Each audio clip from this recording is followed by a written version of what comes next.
제가 이제 오늘 말씀 듣기로 이제 사회복지법인이 증여세 관련된 이슈들 그 부분을 좀 주로 많이 좀 설명을 부탁받았었고요.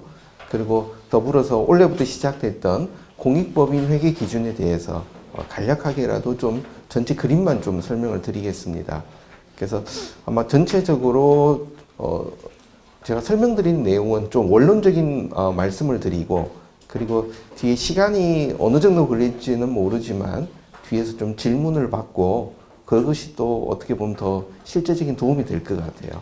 그래서 전반적인 그림에 대해서 좀 먼저 말씀을 드릴게요. 사회복지법인에서는 우리가 이제 크게 상관없는 부분인데, 우리가 보통 얘기하는 공익법인 등이라고 하는 표현이 이제 세법에 나옵니다. 그래서 공익법인 등에 대한 그 개념을 먼저 좀 보면은, 일반적으로는 우리가 비영리법인이라 그럴 때 사단법인, 재단법인 가장 일반적으로 먼저 알고 있죠.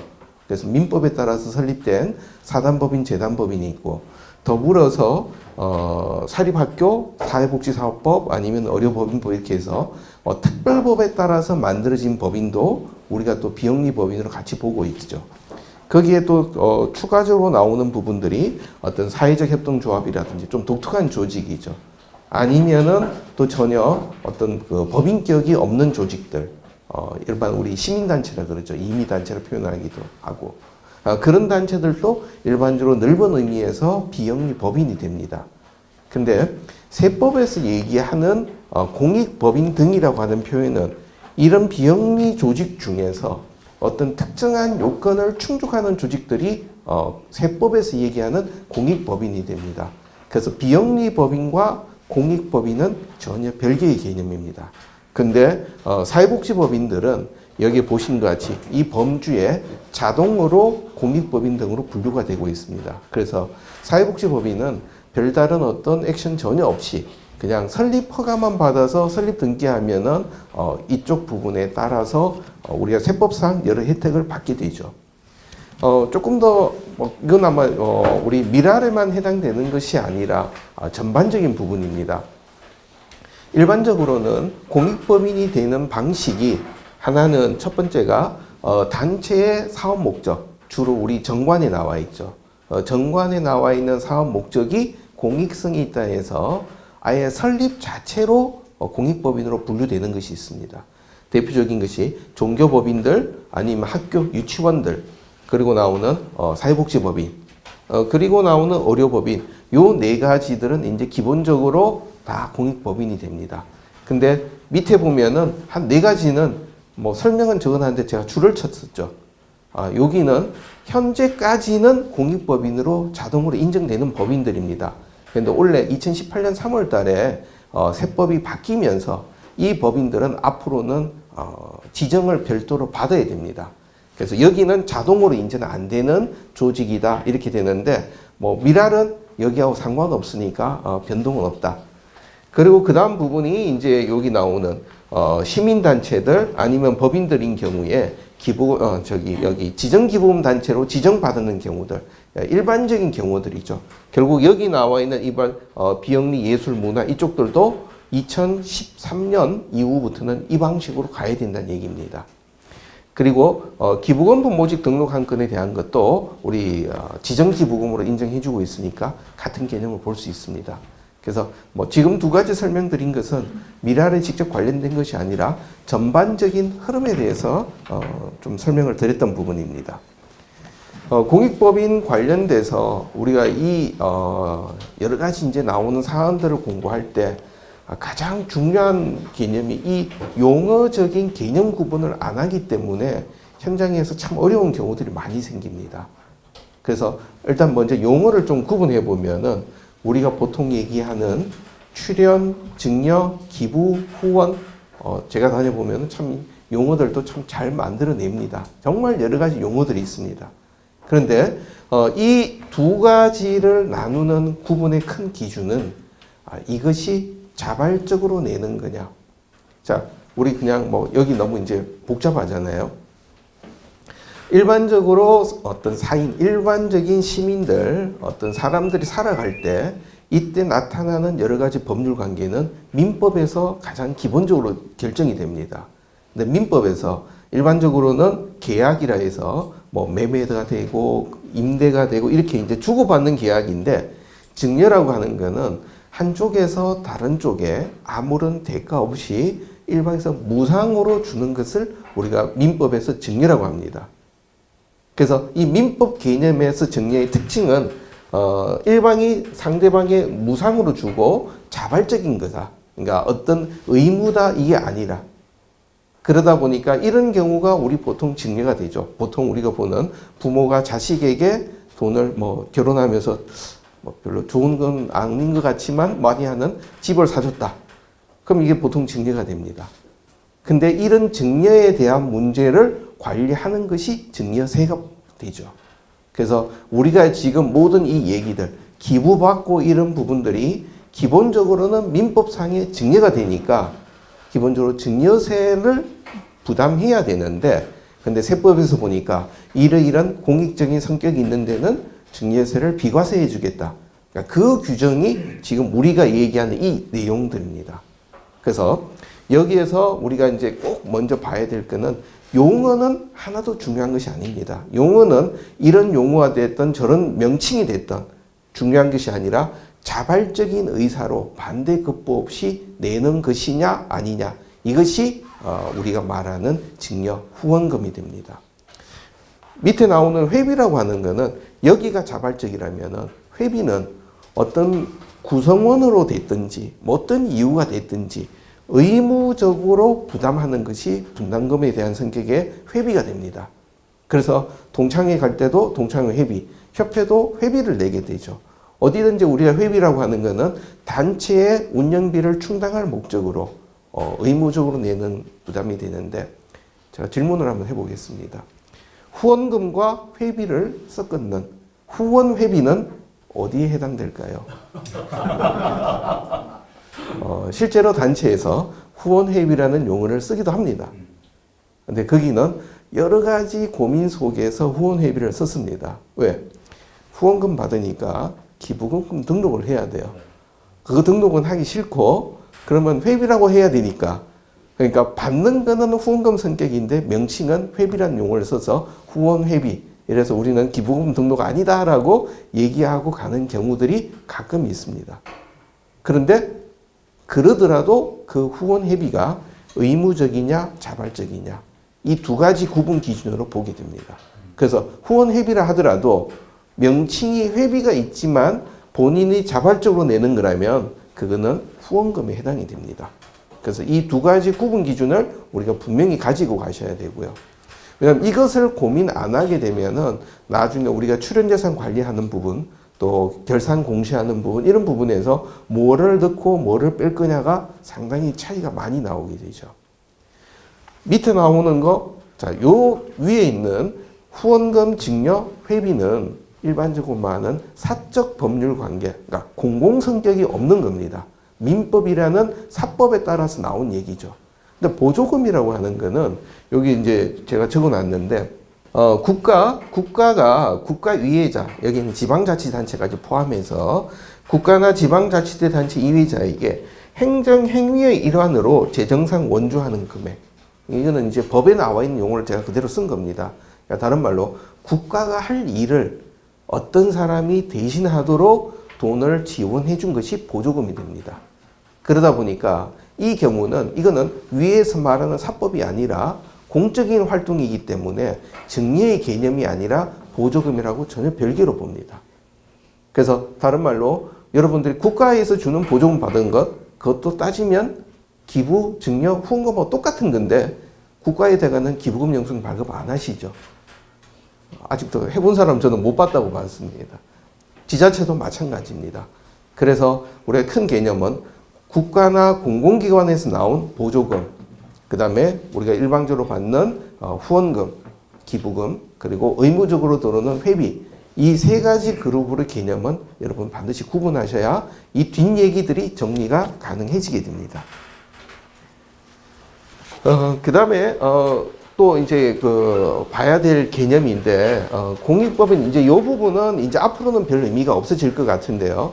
일단은 우리가 공익법인법 이제 공익법인 설립 및 운영에 관한 법률에 따라 공익법인 나온 것. 사회복지법인도 이 법에 따라서는 공익법인으로 분류가 됩니다. 그러니까 이것은 법 자체의 설립 근거 법률이 특별하게 이러이런 법인은 민법에서 얘기하는 일반적인 사단법인, 재단법인에 좀 더 공익 성격은 공익법인법으로 관리하겠다. 그래서 옛날에는 이 혜택도 많이 있었고 또 이 공익법인으로 설립되는 것도 쉬웠습니다. 요즘은 거의 안 되고 있습니다. 밑에 나오는 공익법인 등 요거는 아까 제가 말씀드렸던 세법에서 말하는 용어입니다. 그래서 정확하게는 공익법인이라는 용어와 공익법인 등이라는 표현은 서로 다른 용어가 됩니다. 왜냐하면 여기 나오는 공익법인 등에는 세법에서는 위에 나오는 공익법인에 따른 이 법인뿐만 아니라 다른 여러 가지 법인을 다 포괄하는 개념이기 때문입니다. 근데 실무상으로는 그냥 공익법인 하면 대부분 세법에서는 이 얘기를 보통 하고 있습니다. 아마 저도 오늘 표현하면서는 공익법인이라고 표현하면 이것이라고 여러분들이 이해해 주시면 좋겠습니다. 그리고 또 우리가 좀 신경을 많이 써야 될 부분이 공익 목적 사업과 고유 목적 사업 이 부분을 좀 구분해야 됩니다. 그러니까 공익성과 고유 목적이냐. 이게 어떤 얘기냐면은 비영리 단체를 제가 다녀보면서 늘 듣는 얘기 중에 하나는 우리 기부금 받아서 야, 이렇게 하는 일이 좋은 일이다. 좋은 일은 맞습니다. 그러니까 좋은 일이란 거는 내가 쓰는 게 아니라 우리 단체가 공익성 있는 그러니까 공익 목적 사업이죠. 근데 문제는 그것이 여러분 단체 정관에 나와 있는 그 목적 사업에 해당되느냐는 얘기입니다. 이것을 우리가 얘기하는 이유는 단체가 법인이 설립허가 받을 때는 이러이러한 일을 하겠다고 설립허가를 받았습니다. 그러면 기부금 받아서는 그 용도로 써야 된다는 게 전제가 됩니다. 개인 차원에 아니면 기업은 돈 벌어서 자기가 세금 다 내고 알아서 좋은 데 쓰니까 좋은 데만 쓰면 돼요. 그러나 공익법인은 설립 목적, 고유 목적 사업에 관련된 목적 사업이라야만 그것이 의미가 있습니다. 그래서 단체 정관의 목적 사업 이 부분을 아주 중요하게 보셔야만 됩니다. 다음 얘기는 이 혜택은 여러분 다 알고 계신 내용이지만 한번 보면은 출연재산, 공익법인이 받는 재산들에 대해서 상속세나 증여세 이런 부분들이 비과세가 되고 또 수익사업 관련돼서 고유목적 사업 준비금을 설정할 수 있습니다. 미랄에서 발달장애인들이 일을 하는 사업장에서 이런 부분 할 때 특히 사회복지 쪽은 100%가 다 목적사업 준비금 설정이 됩니다. 그러면 실제적으로는 법인세를 하나도 안 낼 수 있다는 얘기가 되죠. 그리고 지방세, 취득세나 재산세 등에 대해서 비과세 혜택이 있습니다. 물론 이거는 수익사업이 아닌 경우죠. 그리고 기부자에게는 법인 기부자는 비용 공제가 되고 사업자 마찬가지고요. 개인들은 세액 공제 효과가 부여가 됩니다. 자, 국가 입장에서는 이런 혜택을 주다 보니까 결국은 기부금 받은 것이 어떻게 쓰이느냐 국가는 늘 관심을 가질 수밖에 없습니다. 그래서 나오는 것이 공익법인에 대한 전체 자금 흐름에 대해서 세법은 상당히 까다롭게 봅니다. 공익법인 같은 경우에 우리가 일반적으로 말하는 회비, 이 회비는 들어와서 단체 관리 운영비로 보통 쓰이게 되는 거죠. 근데 그렇지 않고 우리가 세제 혜택을 주는 후원금들, 기부금 이쪽 부분은 이 세 가지 용도로만 사용돼야 된다. 이게 기본적인 세법의 구조입니다. 그래서 후원금을 받으면은 첫 번째는 목적 사업을 하는 재산 취득, 뭐 건물을 산다든지 아니면은 하기 위한 컴퓨터 아니면은 비품 이런 부분들이 이제 목적 사업용 재산 취득이 되죠. 목적 사업 소비 활동은 수혜자에게 바로 직접적으로 전달되거나 아니면 운영을 하기 위해서 기본적인 단체 관리비가 그러니까 목적 사업 소비가 목적 사업 수혜자 중심의 사업 관련된 비용들이 됩니다. 또 다른 경우는 수익 사업 관련된 자본 투입. 자, 요거는 어떤 얘기냐면 기부금을 많이 받았는데 이거를 그냥 쓰기에는 너무 큰 돈이 들어왔습니다. 이번에 뭐 100억이 들어왔다. 이 100억이 들어온 거를 그대로 쓰기보다는 차라리 은행에 정기예금으로 둔다든지 아니면은 이것을 갖고 작은 건물을 하나 사서 임대를 하면은 임대 수입을 갖고 우리가 또 목적 사업에 쓸 수 있지 않느냐 이런 생각을 할 수가 있겠죠. 그래서 이 수익 사업의 자본 투입은 전제 조건이 수익 사업을 해서 나오는 이 운용 소득을 어떻든지 다시 목적 사업에 소비하거나 아니면은 목적 사업의 재산 취득으로 70% 이상이 반드시 사용되어야만 됩니다. 그러니까 다른 말로 그 다음에 어떻게 됐던 어떤 그 우리가 임대가 됐던 어떤 사업을 해서 벌어들인 수익은 반드시 목적 사업으로 다시 돌아간다. 그럼 나머지 30%를 가지고 뭐 다른 경비들을 써라 이런 얘기가 되죠. 그리고 하나 우리가 꼭 신경 써야 되는 거는 이익을 내는 돈으로 다시 사업만 계속 돈 버는 사업만 계속 재투자하면 그거는 인정을 못 받습니다. 그 다음에 우리가 사업을 매각하는 경우가 또 생기겠죠. 여기 있다가 지방으로 이전한다거나 이런 경우에 자 이전하는 경우에는 이 매각 금액에 대해서는 목적 사업에 사용된 재산이면은 매각하더라도 양도 차익을 다 면제해 줍니다. 그러다 보니까 서울에서 도심에 있다가 매각하고 교외로 시외로 빠졌던 단체들이 실제로는 상당히 큰 양도 차익으로 지방에서 많이 이제 사용할 수가 있었었죠. 근데 이런 경우 다 비과세 해주는 효과가 있기 때문에 똑같이 운용소득과 같은 관점으로 이 부분이 다시 목적 사업의 다른 재산으로 다시 들어가거나 아니면 목적 사업의 소비가 되거나 이런 그 기준들이 1년 기준으로 30%, 2년 기준으로 누계로 60%, 3년 누계 기준으로 90% 이상이 다시 목적 사업으로 투입된다면은 이 부분은 괜찮다라고 하는 부분입니다. 그래서 아마 여러분들이 출연재산 보고하고 했던 내용들 다 이 내용들 우리가 받았던 출연재산이 3년 동안 목적 사업에 얼마나 써졌느냐, 운용소득 70% 이상 썼느냐, 매각재산이 연도별로 어떻게 쓰여졌느냐 이거 보고하는 것이 지금 출연재산 보고입니다. 세무서도 이 부분을 가장 중요하게 보고 있습니다. 자 여기에서 지금 제가 타이틀을 잡았던 게 자금 흐름이라는 표현을 썼습니다. 자금 흐름이다 보니까 이것은 현금 기준으로 실제 지출되고 소비되는 개념이라 해야 됩니다. 그것이 우리가 예를 들어서 어떤 뭐 충당금으로 이렇게 어떤 실제 사용하지 않고 미지급금 아니면 미지급 비용 이렇게 되는 부분들은 여기서는 사용한 것은 아니라고 보게 됩니다.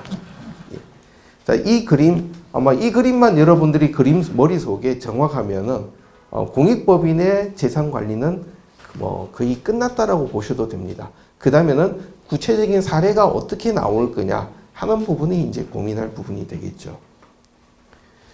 그 다음에 나오는 것은 뭐 보조금이나 프로그램 수입들은 실제 있지만 뭐 따로 설명은 안 드리겠습니다.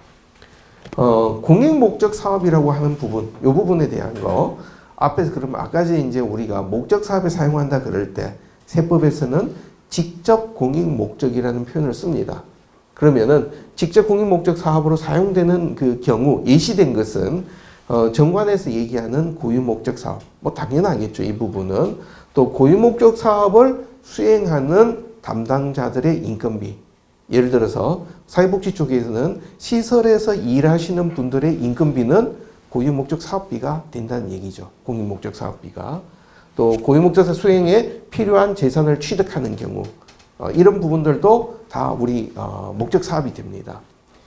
그리고 수익 사업 요거는 운용 소득을 목적에 우리가 쓰는 얘기네요. 요거는 앞에서 이제 말씀드린 거고 그 다음에 이제 여기 5번째에 있는 얘기들이 실무적으로 자주 실수를 하기 쉬운 부분입니다. 이건 뭐냐면은 단체가 갖고 있는 돈을 이제 사용하다가 보니까 저쪽을 좀 도와주면은 효과가 참 좋겠는데, 그러니까 우리가 쓰는 게 아니라 다른 단체를 좀 지원했으면 하는 유혹이라 그럴까요? 유혹은 아니지만 그런 필요성이 있을 때는 반드시 주무관청의 허가를 받아 다른 공익법인에다가 넘겨줘야 됩니다. 그러니까 이 얘기는 무슨 얘기냐? A라는 단체가 기부금을 받아서 B라는 단체에다 그냥 줘버렸습니다. 그럼 이 얘기는 뭐냐면 사업비 집행을 A가 하는 게 아니라 B가 하는 거죠. 기부자는 A한테 기부했고 국가는 A가 사업비 쓸 거라 하고 기부금 공제를 줬는데 왜 당신들이 안 쓰고 딴 데 보냈느냐. 그러기 때문에 이 경우는 B라는 단체로 넘기는 것이 필요한가 하는 부분을 주무관청 승인을 받아야만 목적 사업으로 본다는 얘기입니다. 여기서 우리가 주무관청이라는 이 그 용어의 개념은 어떤 사업비가 이 단체의 설립 목적에 맞느냐라고 하는 부분은 1차적으로 주무관청이 판단해 주게 됩니다. 왜? 설립 허가라든지 설립 목적 이외 사업에서 허가 취소도 다 주무관청이 갖고 있죠. 그래서 그러니까 주무관청의 판단이 우선적으로 적용이 됩니다. 참고로 만약에 주무관청이 없다. 우리는 해당이 안 되는데 시민단체라든지 이런 경우는 국세청장이 대신 판단하게 됩니다. 지금 주무관청의 허가를 얻어 차입한 금액을 상환하는 경우, 자, 이 경우도 구체적으로 좀 보면은 단체가 어떤 운영을 하다가 돈이 모자라면은 뭐 이사님들이 뭐 돈을 집어넣거나 아니면 어디서 일시적으로 융통하는 경우가 있습니다. 원칙적으로 우리가 이렇게 그 현금 수지 결산서를 만들다 보면은 그래서 2016년도에는 수입 차입금 얼마, 사업비 얼마 썼다고 됩니다. 한 3년 뒤에 가서 이 지출됐던 차입금을 상환하려고 보니까 이제 이 돈이 언제 어디로 쓰는가를 알 수가 없어요. 수지 결산서 상으로는. 그래서 빌릴 때와 갚을 때가 다르다 보니까 기본적으로는 주무관청 허가를 얻어서 차입한 경우만 목적 사업에 쓴 걸로 봅니다. 근데 유권 해석으로 또 나와 있는 경우들은 이런 것들이 뿐만 아니라 단체가 돈이 들어와서 사용된 꼬리들을 정확하게 관리하고 있다면, 예를 들어서 언제 2016년도에 2억이라는 돈을 차입을 해서 그 돈이 몇 월 며칠 날 뭐를 구입할 때 들어가고 어떤 시설을 구입할 때 들어가고 꼬리표가 다 돼서 정확하게 관리됐다면은 주무관청 승인이 없어도 일단은 목적 사업비로 봐주게 됩니다. 그래서 여기서 말하는 본질은 목적 사업비로 사용된 꼬리들을 정확하게 설명해야 된다. 그런 관점으로 이해하시면 됩니다. 목적 사업이 아닌 걸로 보는 경우는 목적 사업 사용 이외의 시설에 소요되는 관리비. 그러니까 예를 들어서 법인, 재단, 사무실을 운영하는 경우 이거는 목적 사업은 아니라고 보게 됩니다. 그래서 이런 경우들 또 그다음에 이제 8천만 원 초과 인건비 지금 여기 이제 우리 같은 경우죠. 고유목적 사업 준비금이 일반적으로는 대부분 50%인데 그것을 초과되는 경우가 장학법인, 사회복지법인들이 여기 대상이 됩니다. 그래서 개인별로 1인당 연봉이 8천만 원 넘어서면은 이 부분은 인건비를 목적 사업 이외의 사용으로 봅니다. 자, 여기서는 안 된다는 개념이 아니라 목적 사업 이외의 사용이니까 예를 들어서 이 초과되는 인건비가 수익 사업 쪽에서 경비가 조달되면 그거는 또 다른 얘기라고 보이게 되겠죠. 또 재미있는 경우죠. 출연받은 재산을 다시 원 출연자에게 반환하는 경우, 실무에서 자주 나오는 얘기입니다. 기부 쫙 했다가 나 이거 돌려달라고. 그럼 대부분 모금 담당하시는 분들은 이쪽 분들이 워낙 세시니까 돌려드리게 됩니다. 자, 그러면 법적으로는 이 경우 어떤 개념이에요? 일단 기부자가 법인에다가 기부했으면 일단 그것으로 법률 행위는 끝났습니다. 그런데 법인에서 다시 이 사람에게 돌려주는 것, 우리가 말은 돌려주는 거지만 법적으로는 법인이 그 사람에게 돈을 주는 겁니다. 그러면 두 가지 경우가 나옵니다. 첫 번째, 법인의 입장에는 목적 사업비를 기부금을 받아서 목적대로 쓰는 게 아니라 전혀 상관없는 후원자에게 돈을 준 거예요. 그러니까 목적 사업 이외 사용이라 해서 증여세 과세 대상이 됩니다. 본인은 내가 옛날에 기부했지만 받을 권리는 없어요. 증여했기 때문에. 근데 돈을 받았으니까 본인도 증여세를 낼 의무가 생깁니다. 그러니까 다른 말로 출연받은 재산을 원 출연자에게 반환하는 경우는 단체도 증여세를 내야 되고 받은 사람도 증여세를 내야 되는 게 세법 규정입니다. 이 얘기하면은 다 놀라시죠. 근데 이제 실무적으로 뭐 기부금이 많은 돌한테 돌려줬다. 이거는 워낙 금액이 적으니까 별로 뭐 중요하진 않습니다. 그러나 금액이 좀 큰 금액이 나왔다면은 이 부분은 여러분들이 그냥 쉽게 생각하시면 안 되는 부분입니다. 그리고 두 번째, 이 얘기들이 나올 때 이게 같은 해 내에서 돌려주는 경우와 해가 다른 경우는 의미가 완전히 달라지겠죠. 자, 첫 번째, 같은 해 내인 경우에 이 경우에 원래 들어온 것이 예를 들어서 그 사람이 우리 통장에 넣었지만 처음부터 이거는 우리한테 기부하려고 한 게 아니라 잘못 보낸 거다. 그러니까 나는 처음부터가 증여가 없었다. 그러니까 돌려달라. 그 경우는 상관이 없습니다. 그러니까 그 경우는 우리 쪽에서 처음부터 회계 처리할 때 후원금이라고 잡는 게 아니라 그냥 예수금이나 이쪽 잡았다가 돌려주면 이건 아무 문제가 없겠죠. 근데 해가 바뀌었다. 해가 바뀌면은 우리는 이미 출연재산 보고 다 끝나고 기부금 영수증 발급 명세까지 다 들어갔습니다. 근데 돈을 돌려달라. 이거는 법적으로는 그 사람이 우리한테 나 잘못 넣었으니까 돌려달라는 소송을 해서 그게 맞아서 우리가 돌려주면 상관없는데 그렇지 않으면 이것도 얘기가 참 어렵죠. 근데 이제 금액이 적은 경우는 이것을 어떻게 하더라도 차이가 별로 없으니까 그거는 실무자분들의 선에서 판단해야 되지만 금액 큰 경우는 꼭 한번 이 부분은 고민을 하셔야 됩니다.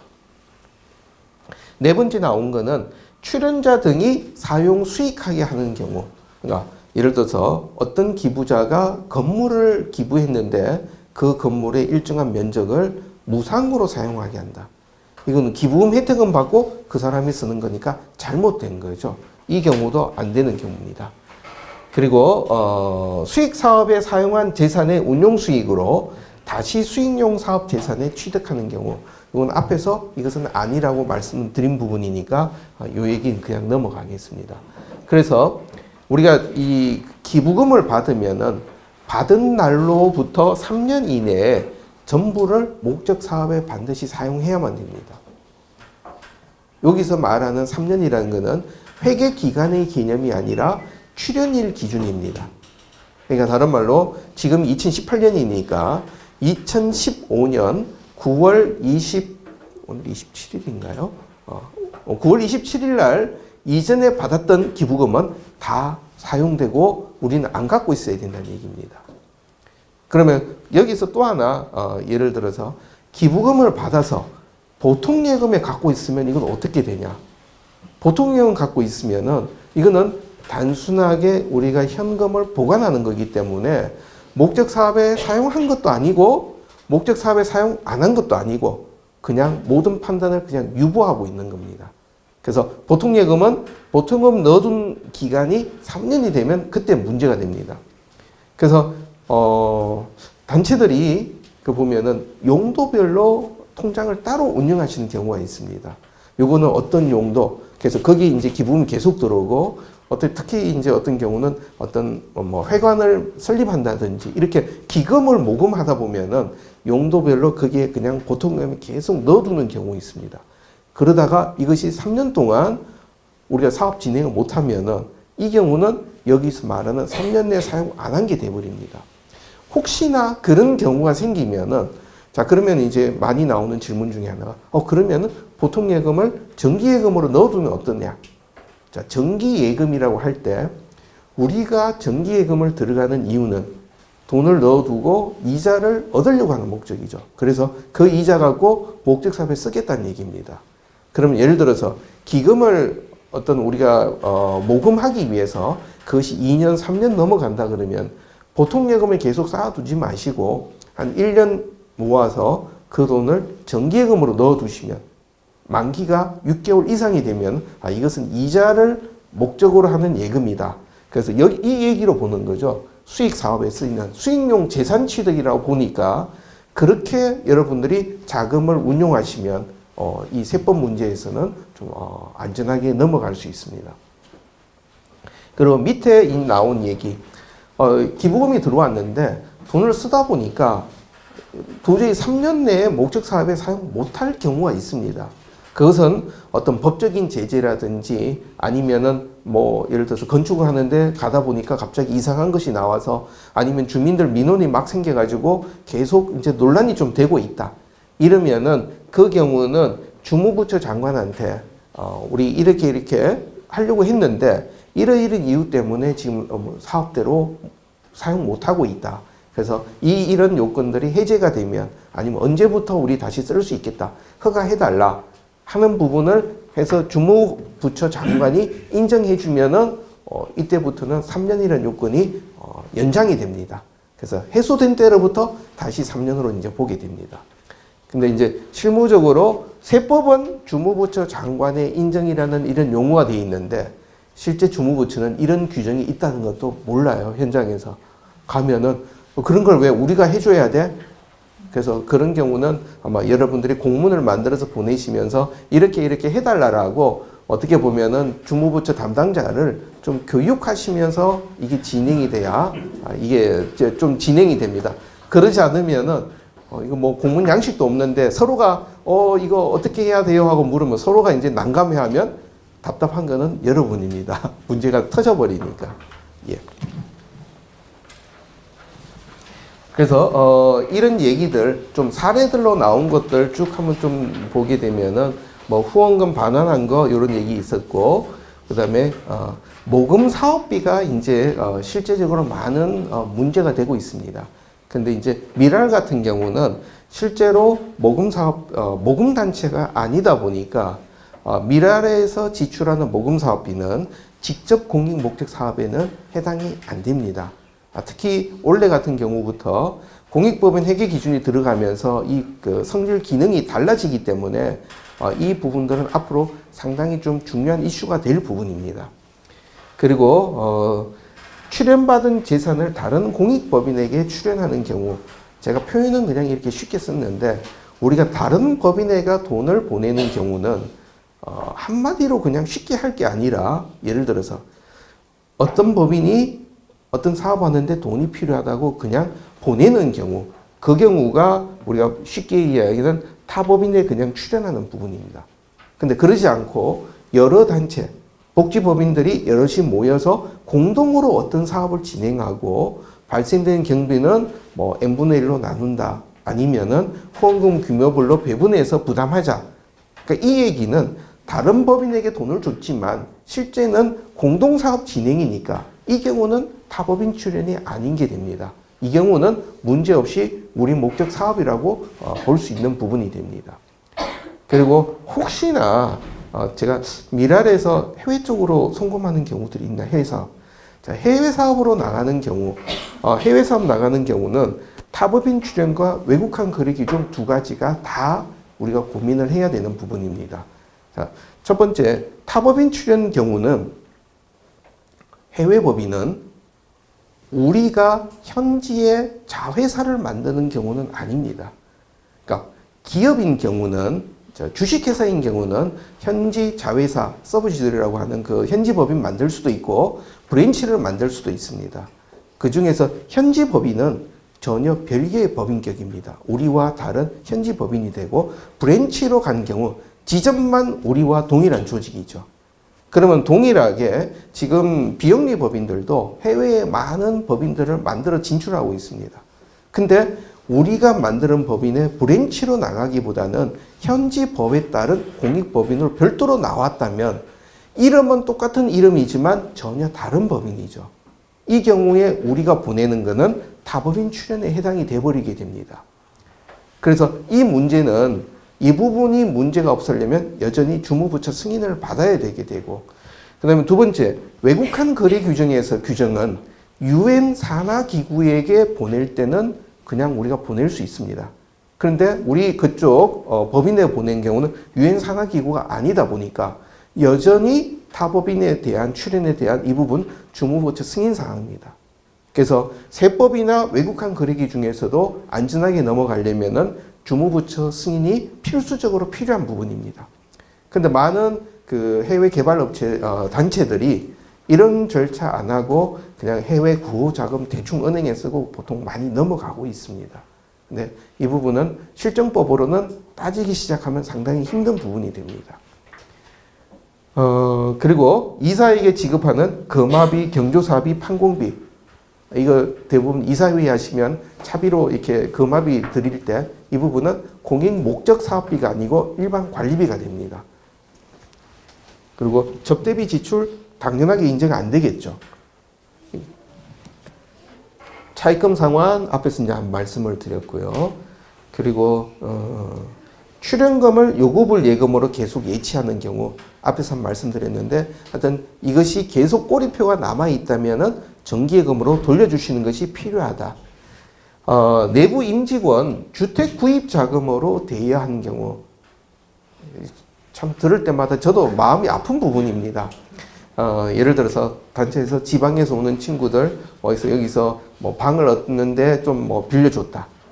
어떻게 보면은 일반 영리 기업에서 본다 그러면 회사가 직원들 복지를 참 잘 챙겨준다. 좋은 얘기를 하는데 이 세법은 회사가 법인세 내는 소득이 아니라 기부금이다 보니까 이 부분이 직접 공익 목적하고 관련된 거냐. 직접성, 공익성 두 가지 다 있어야 되는 부분입니다. 근데 예를 들어서 지방에 있는 출신의 직원들에게 이 부분 빌려줬다. 아니면 집 살 때 빌려줬다. 목적 사업이 아닌 게 됩니다. 목적 사업으로 인정하는 예시는 예를 들어서 미라리 제주도나 아니면 강원도나 아니면 어느 지역에 특정한 지역에 한 1년, 2년 우리가 진출 안 했던 곳에 가서 사업을 진행하는 동안에 거기에 가서 거주할 직원들의 임시 공간을 얻기 위한 돈을 빌려줬다. 그거는 그 사업을 위한 필요 직접비라고 보지만 그렇지 않은 경우는 원칙적으로는 지금 인정 안 하고 있는 부분입니다. 그리고 용도를 지정한 후원금을 후원자가 지정한 용도로 사용한 경우 우리 위에 있는 용어만 보면은 아주 잘한다는 칭찬을 하고 싶은 케이스입니다. 그러나 중요한 것은 후원자가 지정한 용도가 우리 목적 사업인 경우는 상관없습니다. 그러나 후원자가 지정한 용도가 우리 목적 사업이 아닌 경우, 그래서 후원자가 미랄은 환경 문제하고 상관이 없죠. 그런데 미랄에다 후원하면서 공기 정화시키는 데다 이 돈을 써달라 라고 하면 우리는 후원자 용도와는 상관없기 때문에 그런 용도 들으면은 아니 우리는 그런 데 쓸 수 없다고 안 받으시거나 아니면은 조금 이상한 얘기지만 얼굴에 철판 깔고 환경 문제로 후원했지만 우리는 거기 쓸 수 없고 이 복지 쪽으로 써야만 된다고 쓰셔야만 되는 것이 세법의 요구사항입니다.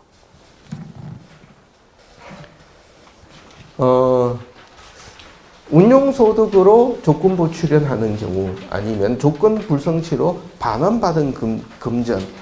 지금 요거는 어떤 얘기냐면은 처음부터 그냥 기부나 이거를 그대로 한 게 아니라 이러이러한 것으로 쓸 때만 나는 기부하겠다. 그게 아니라면 나는 기부 안 한다. 그러니까 조건부 기부라는 얘기죠. 그러니까 이 부분에 대해서는 어떤 판례나 이런 부분들이 좀 왔다 갔다 하는 경우들은 있는데 기본적인 개념은 이 조건이 성취되지 않으면은 아직 기부가 안 됐다고 보는 겁니다. 그래서 이 부분은 조금 이제 다른 예외사항이 되는 부분이죠. 부동산 취득 부대 비용. 부동산을 취득하면은 취득세 이런 부분들이 나올 수 있고 아니면은 등기하면서 법무사 비용도 나오고 이러죠. 이럴 때 부동산 취득 비용은 원칙적으로 그 부동산 비용으로 들어갑니다. 취득 비용으로. 근데 이 부동산이 원래 목적 사업용으로 쓰이면은 부대 비용도 목적 사업비로 보고 수익 사업용에 쓰이는 쪽이면 수익 사업비라고 보게 되는 부분이 됩니다. 그리고 기준 비율 초과 취득으로 부담한 증여세.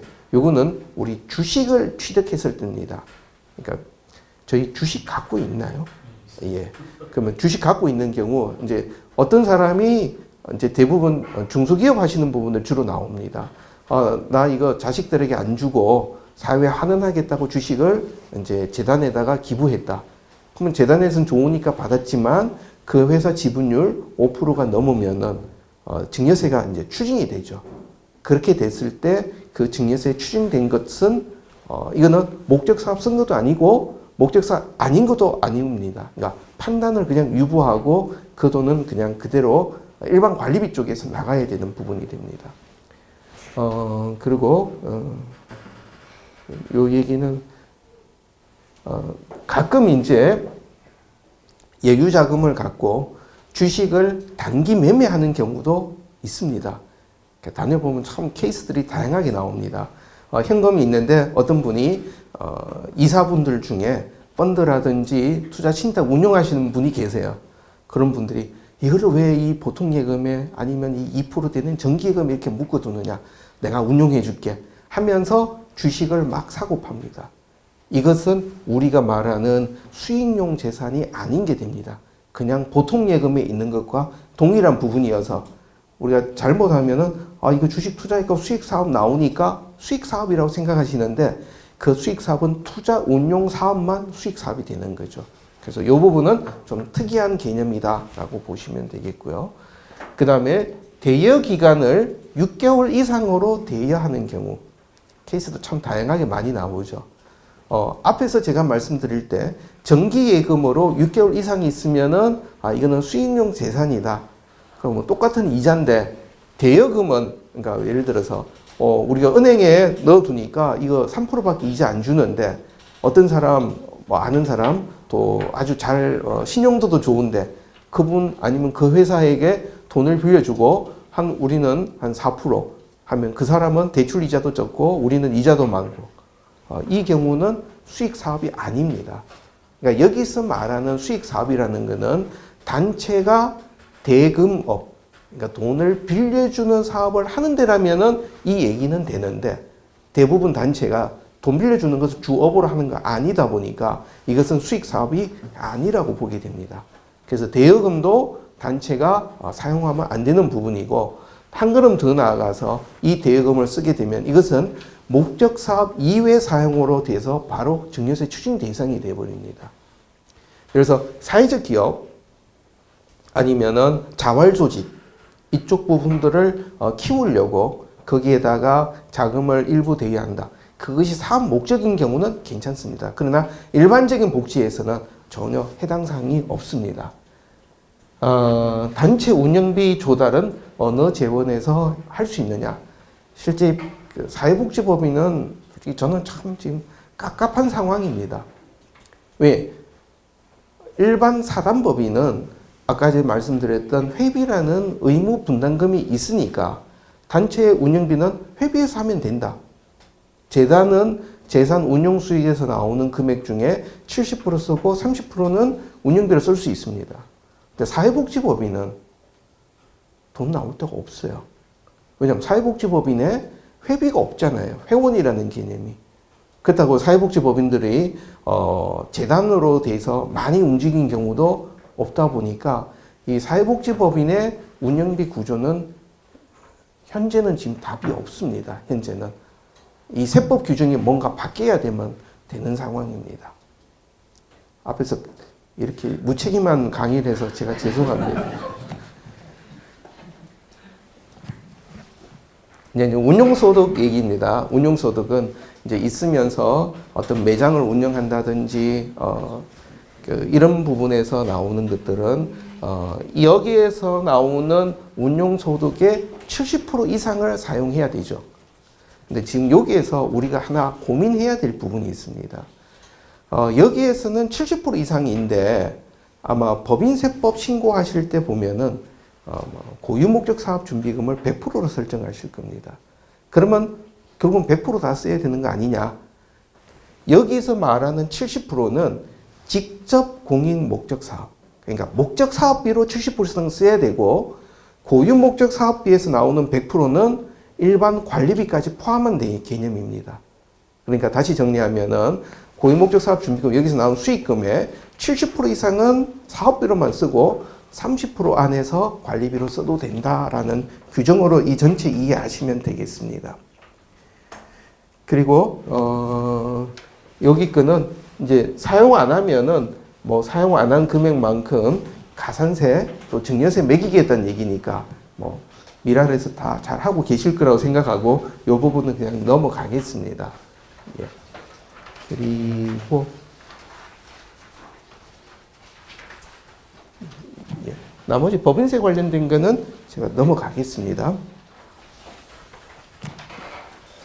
그리고 매각금액, 요 얘기 앞에서 처음에 좀 말씀드렸지만 출연재산 매각한 경우는 매각한 날 기준입니다. 이것도 회계 연도 기준이 아니라 매각한 연도 날 기준으로 1년 되는 기준, 2년 기준, 3년 기준이고 사용하지 않으면은 1년, 2년일 때는 비율보다 적게 사용한 금액만큼에 대해서 가산세를 매기는데 3년이 경과되면은 전체 미달한 비율만큼에 대해서 그 금액에 대해서 증여세로 부과돼 버립니다. 그래서 요것은 사용 안 한 건데 자, 지금 여기에서 요 위에 부분과 밑에 부분에 대한 차이를 조금 한번 보시면 좋겠습니다. 기본적으로 이것은 출연금이 들어오거나 매각 금액이나 똑같습니다. 출연금 같은 경우도 그렇고 이것이 목적 사업 외에 사용이 됐다면 1년, 2년, 3년 기준 상관없이 바로 증여세를 매겨버립니다. 그러니까 결국 목적 사업 외에는 쓰면 안 된다는 게 첫 번째 기준입니다. 두 번째는 그럼 사용하는 시기가 출연재산은 3년이었고 여기는 1년, 2년, 3년이니까 이때는 그 기준만큼 안 됐던 거에 대해서만큼만 가산세 매기겠다. 빨리 써라 이런 재촉하는 개념의 가산세라고 이해하시면 됩니다. 그리고 이제 나머지 부분들은 앞에서 나왔던 큰 그림들 이외에 추가적으로 단체들이 또 사회복지법인이 알고 가셔야 될 부분인데 주식 비율을 같은 경우에 취지 자체는 우회 지배하는 부분, 상속세 회피 수단을 막으려고 한 부분이죠. 기본적으로는 그 회사 지분율의 5%까지만 되고 5% 초과되는 것은 성실공익법인이 될 때만 10%가 됩니다. 그리고 원래 세법이 또 바뀌어서 20% 되는 경우는 사회복지법인 쪽에서 의결권을 우리는 안 하겠다. 그리고 그 얘기가 정관에 들어가 있으면은 그러면은 20%까지 갖고 있더라도 가산세, 증여세 과세 대상에서는 제외되는 부분입니다. 요게 이제 2018년에 바뀌었던 부분이니까 혹시 이 부분은 여러분들이 이제 생각해 보실 수 있는 부분이 되겠습니다. 그리고 주식 보유 비중은 주식 너무 갖고 있지 마라 하는 얘기니까 위에 부분 5%, 10%, 20%요 차이가 있다라고 하는 부분 의미가 되겠습니다. 그리고 성실공익법인 관련돼서는 옛날에는 이런 요건 되면 자동으로 됐었다가 지금은 기재부 국세청장에게 확인을 신청해야 됩니다. 그래서 국세청에서 이 부분에 대한 확인받는 거로 절차가 바뀌어져 있으니까 이 부분은 필요할 때마다 성실공익법인으로 지정 확인 받으셔야 됩니다. 그래서 특별한 내용이 없어서 넘어가겠습니다.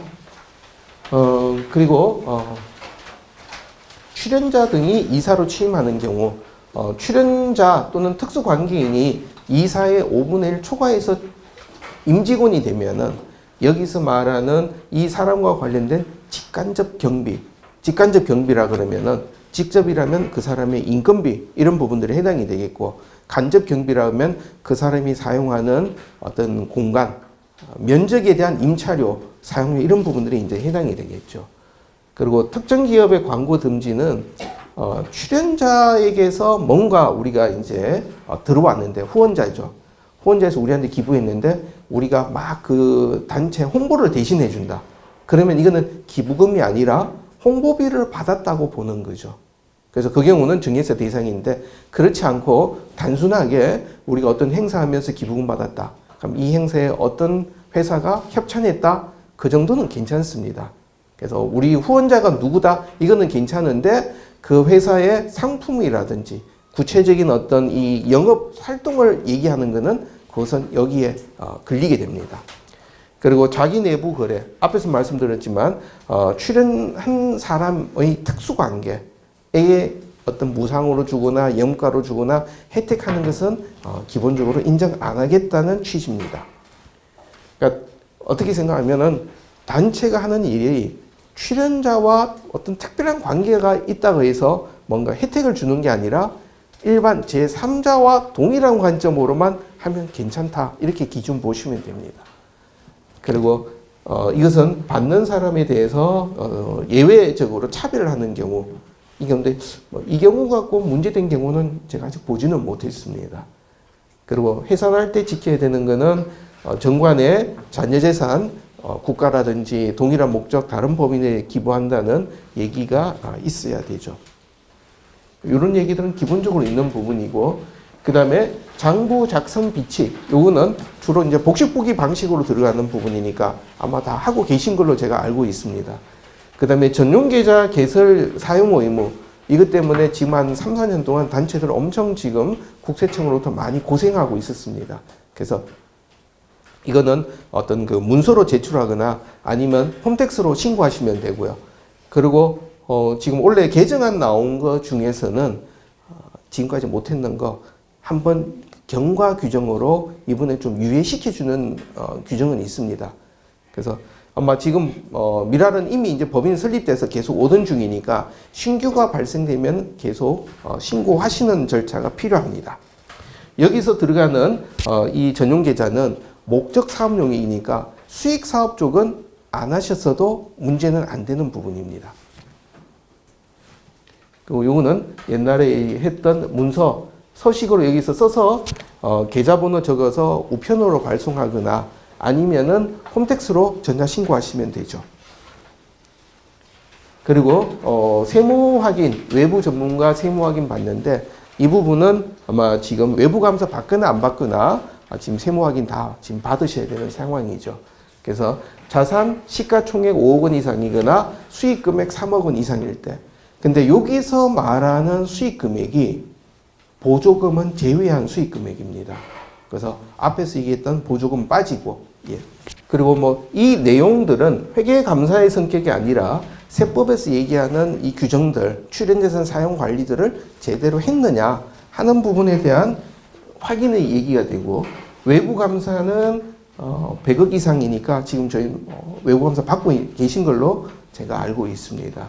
그래서 전에는 없다가 이제는 안 하는 경우에 가산세 대상으로 또 바뀌었습니다. 여기까지 저 설명을 드리고, 그다음에 결산 공시, 요거는 4월 달이니까 이건 이런 부분들은 그냥 쭉 가는 우리 어떤 절차적인 부분이니까 큰 부담이 없고요. 요 얘기가 현재 우리 같은 경우 미랄은 지금 여기에 이제 해당이 되죠.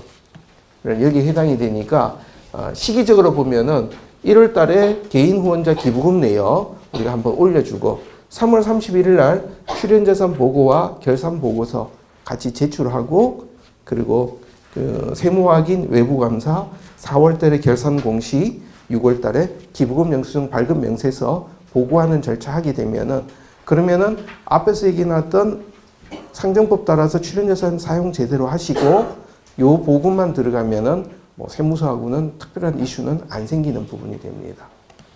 예.